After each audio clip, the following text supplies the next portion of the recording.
자, 그러면 철강 산업의 예를 하나 가지고 파괴적 혁신에 신경을 쓰지 않으면 기존의 회사를 어떻게 파괴하는지를 한번 예를 들어 보겠습니다.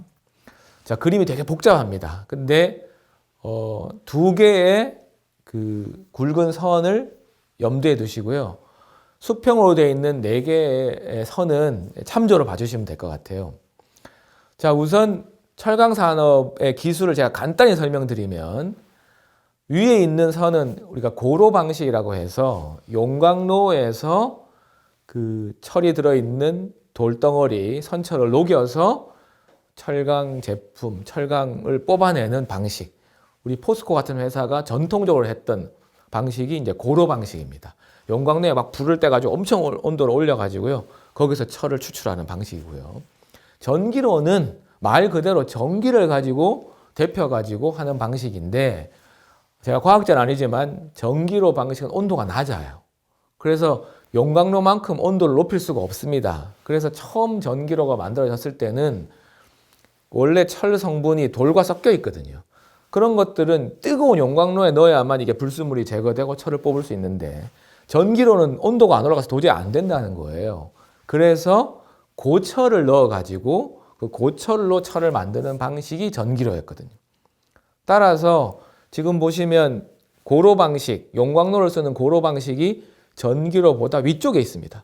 왜냐하면 용광로를 쓰면 철강의 품질이 훨씬 좋거든요. 전기로는 철강 품질이 낮을 수밖에 없습니다. 자, 이런 상황이었는데 그러다 보니까 기존의 철강 회사들은 고로 방식을 썼고 전기로 방식을 신경을 쓰지 않았어요. 그런데 그 전기로 방식을 뉴코라는 회사가 도입을 한 거죠. 그래서 처음에는 다른 철강 회사들이 별로 신경 쓰지 않는 콘크리트 철근, 우리가 건설 공사할 때 쓰는 두꺼운 콘크리트 철근 있죠. 이걸 이제 영어로 레바라고 하는데요. 이게 부가가치는 낮지만 좀 품질이 조악해도 만들 수 있는 거여서 이거를 만들었습니다. 그러니까 기존의 철강 회사들이 전기로 방식으로 나오는 제품을 보니까 신통치 않은 콘크리트 철근만 만들거든요. 그래서 별로 신경을 쓰지 않고 내뒀어요. 그러니까 뉴코는 이 시장에 들어와서 교두보를 확보한 거죠. 기존의 회사가 신경 쓰지 않는. 그리고 이 콘크리트 철근은 전체 철강 시장에서 4%밖에 안 되는 조그마한 시장이었습니다. 자, 이렇게 냅두니까 뉴코가 그대로 있는 게 아니고요. 이 회사도 계속 발전하잖아요. 그래서 기존 회사들이 신경 안 쓸 때 더 열심히 연구 개발을 해서 이 콘크리트 철근보다는 조금 더 좋은 이제 이쪽 용어로는 앵글 철강이라고 하는데요. 좀 더 품질이 높고 마진이 좋은 시장으로 들어옵니다. 근데 이때도 전통적인 용광로 방식을 쓰는 회사들이 또 신경을 쓰지 않아요. 왜냐하면 시장이 8%밖에 안 되고 부가가치 낮으니까 그래 뉴코 네가 먹고 살아라. 더 올라오는 거죠. 이 회사에 그대로 있지 않고 다시 구조형 형광이라고 하는 좀 더 고부가가치의 철을 만드는 걸 전기로로 가능해지니까 그때서야 이제 기존의 기업들이 깜짝 놀란 거죠.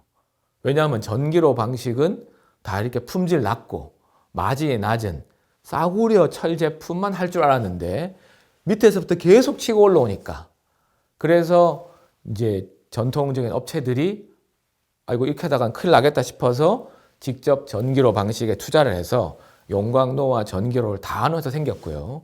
끝까지 고집을 피우다가 시장을 다 뺏기고 일부 고부가가치 제품에만 머무는 회사 생기고 이렇게 해서 유코라는 회사가 정말 출발할 때는 보잘것없는 회사였는데 이 파괴적 혁신을 잘 활용해서 지금은 세계 굴지의 철강 회사로 커졌다. 자, 이것이 바로 이 파괴적 혁신을 잘 활용해서 기존의 기업들이 전혀 신경 쓰지 못했던 시장에서 자기 세력을 만들고 그 결과 철강 시장을 재편하는 그런 이제 모습이 된다는 거죠. 자, 이처럼 뉴코라는 회사는 기존의 철강 기업들이 전혀 신경 쓰지 않았던 그런 전기로 방식의 기술을 이용해서 시장을 새롭게 만들었고요. 그걸 활용해서 철강 산업의 자기 위상을 점점 키워서 전기로 방식의 시장을 개척한 이제 그런 기업이 됐던 것이죠. 자, 이렇게 예측적 환경에서 파괴적 혁신을 잘 활용하면 특정 산업을 선도할 수 있는 기업으로 성장할 수 있다. 이것이 바로 파괴적 혁신 전략의 핵심이 될 것 같습니다.